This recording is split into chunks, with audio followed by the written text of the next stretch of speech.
دیکھیں، آپ نے سن لیا بیان میں کہ 3 چیزیں ہماری بنیادی ضرورت ہیں. ہمیں سب سے پہلے یہ سوچنا چاہیے، یہ غور و فکر اس وقت یہیں بیٹھے بیٹھے کرنی چاہیے کہ ان 3 چیزوں کے میں ہم کہاں پر کھڑے، اور اگر یہ ہماری زندگی میں نہیں ہے اور ہمیں ذاتی طور پر، انفرادی طور پر بھی اس کی ضرورت ہے، اور ہمارے پورے معاشرے اور تمام افراد کو بھی اس بات کی ضرورت ہے، تو اس کے اوپر آنے کی صورت کیا ہوگی؟ جس میں سے پہلی چیز یہ کہ کیا ہمارا اللہ جل شانہ کے ساتھ تعلق اس طرح کا ہے جس طرح ہونا چاہیے؟ کیا کلمہ پڑھنے کے بعد جو ذمہ داریاں ہمارے اوپر عائد ہوتی تھیں بحیثیت مسلمان، وہ ہم سے پوری ہو سکیں، یا ہم ایک رسمی دین کے اوپر چل رہے ہیں؟ موروثی عقائد ہیں، اللہ نے بڑا فضل کیا ہے، بڑا احسان فرمایا ہے کہ مسلمانوں کے گھر میں پیدا کیا اور ایک اسلامی نام ہمارا رکھا گیا ہے. اس کے بعد ہم میں سے ہر شخص، مجھ سمیت، دیکھیں ہم جب بات کرتے ہیں تو اللہ تعالیٰ کا شکر ہے، اس خیال سے نہیں کرتے کہ صرف آپ کو اس بات کی ضرورت ہے. میں خود کہنے والا سب سے زیادہ محتاج ہوتا ہے اس بات کا کہ ہم سب اس بات کے اوپر غور کریں کہ اس رسمی اسلام یا اس موروثی اسلام کے بعد جو ہمیں ماں باپ کی گود کے اندر مل گیا، آج ہمارے اپنے دین کے ساتھ تعلق کی نوعیت کیا ہے؟ کیا ہمارا یہ دین جو اس وقت ہمارے پاس ہے، جو ہم نے اپنے دل میں جو جذبات رکھتے ہیں یا جتنی ہم تربیت رکھتے ہیں، وہ ہمیں نفس اور شیطان سے بچا کر اللہ جل شانہ کے رستے کے اوپر، اللہ کے احکامات کے اوپر چلانے کے لیے کافی ہے یا ناکافی؟ یہ سوال جب ہم اپنے دل سے کریں گے تو ہمیں جواب آئے گا، اور لا محالہ ہمیں یہ جواب آئے گا کہ یہ موجودہ تعلق اللہ سے یا موجودہ تعلق دین سے یا اسلام کے اوپر ہمارا چلنا، یہ ہماری ضرورت پوری کرنے کے لیے کافی نہیں ہے. یہ ہماری دنیا اور آخرت بنانے کے لیے کافی نہیں ہے. یہ ہماری قبر، حشر، نشر، آخرت، میزان، قیامت کے دن تک کی زندگی کو سنوارنے کے لیے کافی نہیں ہے. تو جب یہ ہمیں خیال آ جائے گا تو ظاہر بات ہے کہ ایک عملی مسلمان کو یہ فکر پیدا ہونی چاہیے کہ پھر اب یہ ٹھیک کیسے ہوگا معاملہ، یہ درست کیسے ہوگا. دوسری چیز جو حضرت نے فرمائی وہ یہ کہ ہمارے سامنے اسلام کی تصویر درست ہونی چاہیے. ہم جس چیز کو دین سمجھتے ہیں، جس چیز کو اسلام سمجھتے ہیں، وہ پورا وہ دین ہے جو رسول اللہ صلی اللہ علیہ وسلم لے کر آئے، یا اس کی چند چیزیں ہم نے سنی ہیں، جانی ہیں، اور اسی کو ہم دین سمجھ رہے ہیں، اور اللہ نہ کرے کہ دین کے اسی ناقص تصور کے ساتھ ہم دنیا سے رخصت ہو جائیں. تو دین کا کامل تصور، پورا دین، حضور اکرم صلی اللہ علیہ وسلم کی نبوت جو عالمگیر، جو آفاقی، جو قیامت تک کے زمانوں کے لیے، اور جو ختم نبوت کے صدقے نبی کریم صلی اللہ علیہ وسلم کو اللہ جل شانہ نے جیسا، وہ پورا ہمیں پتہ بھی ہو، اس کی تصویر ہمارے سامنے مکمل ہو، اس میں ہمارے کرنے کے جو کام ہیں، ہماری طرف جو احکامات متوجہ ہیں، ہم اس کے اوپر عمل کرنے والے ہوں، اس کی دعوت دینے والے ہوں، اور اسی کو آگے چلانے والے. یہ دوسری بات ہے. اس پر ہم اپنے آپ کو غور کریں کہ ہم کہاں پر کھڑے، تو یقیناً ہم سب کو یہ جواب آئے گا کہ ہمیں اس حوالے سے تربیت کی ضرورت ہے، اس حوالے سے تصورات کو درست کرنے کی ضرورت ہے. اور تیسری بات یہ ہے جو آپ کے سامنے فرمائی گئی، حضرت نے فرمائی، وہ یہ کہ نبی کریم صلی اللہ علیہ وسلم جس طرح دین دے کر گئے تھے، اسی طرح آپ ایک امت بنا کر گئے تھے. جو لوگ اس دین میں داخل ہو جاتے تھے ان کے درمیان محبت و مودت کے لازوال رشتے قائم ہو جاتے تھے، اور اس محبت کی تاثیر یہ ہے کہ ایک جنتی معاشرہ وجود میں آتا ہے. جنت کے بارے میں آیا کہ وہاں پر کسی کے دل میں کسی کے لیے رنجش نہیں ہوگی، کسی کے دل میں کسی کے لیے خفگی نہیں ہوگی. آج ہم اپنے دلوں کا جائزہ لیں. اللہ تعالیٰ معاف کرے جو لوگ دیندار سمجھے جاتے ہیں، یہ موبائل نیچے کر لیں، موبائل نیچے رکھیں. جو لوگ دیندار سمجھے جاتے ہیں وہ ہم جیسے لوگ جن کو لوگ دیندار سمجھتے ہیں اللہ پاک حقیقی معنوں میں بھی کر دے، وہ اپنے دلوں کا جائزہ لیں. اور ہم اگر دیکھیں تو ہم نے اپنے دلوں میں کتنی خفگیاں، کتنی ناراضگیاں، کتنی نفرتیں، کتنی عداوتیں، کتنا توڑ، کتنا لوگوں کے بارے میں منفی جذبات، کتنی بدگمانیاں، کتنی بدزنیاں، کیا کیا کچھ اپنے دلوں کے اندر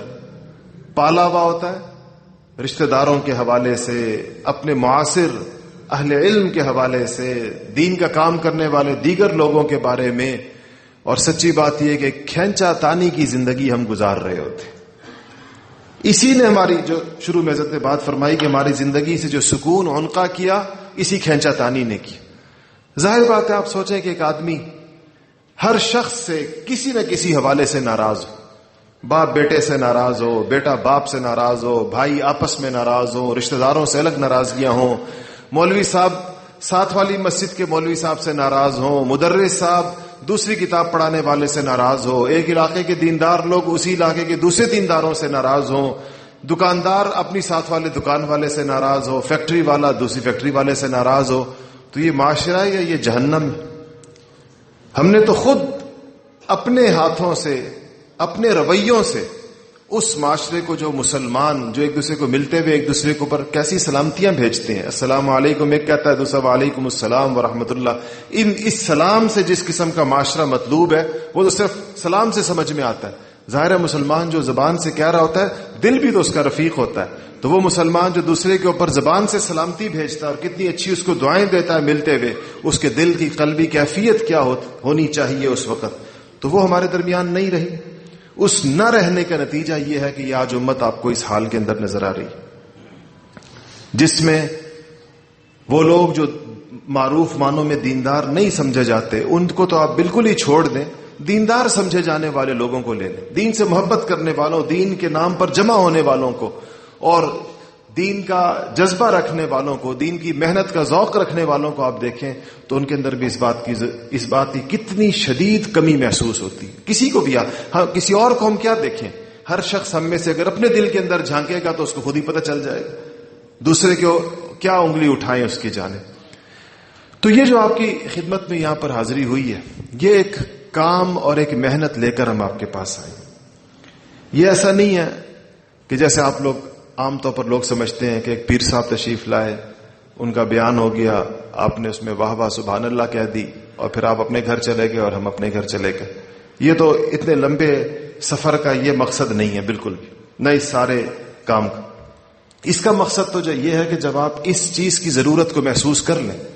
اور یقیناً آپ نے کر لی ہوگی اس مجلس میں بیٹھ کر کے واقعی ہماری ضرورت ہے، اب عملاً آپ کے سامنے یہ بات رکھی جائے کہ اب اس مسئلے کا حل کیا ہوگا، ہماری اصلاح کس طرح ہوگی، دین کا تصور ہمارا درست کیسے ہوگا، یہ امت پھر سے ایک امت کیسے بنے گی. جب آپ اس کی ضرورت کو محسوس کر لیں گے تو پھر ہم آپ کے سامنے ایک تربیتی نظم کی دعوت لے کر آئے ہیں کہ اس تربیتی نظم میں وقت لگانے کے لیے اپنے اوقات کو فارغ کر دیجیے. اور میں آپ کو صحیح بتاؤں، میں آپ لوگ اس بات پہ ناراض نہ ہو، آپ کے ساتھ میرا پرانا تعلق، میں نے سیالکوٹ چیمبر آف کامرس میں بھی یہ بات کہی تھی.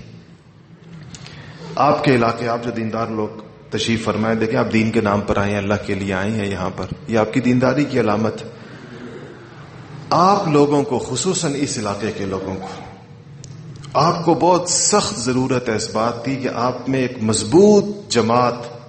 لوگوں کی ایک اچھی خاصی تعداد. دیکھیں ہم پورے پاکستان میں گھومتے ہیں، اگر میں یہ بات کہوں تو آپ ناراض نہ ہو جائیں، لیکن آپ کو صحیح بات میں کہتا ہوں کہ دینی علاقے سے آپ لوگوں کا علاقہ بہت پسماندہ ہے،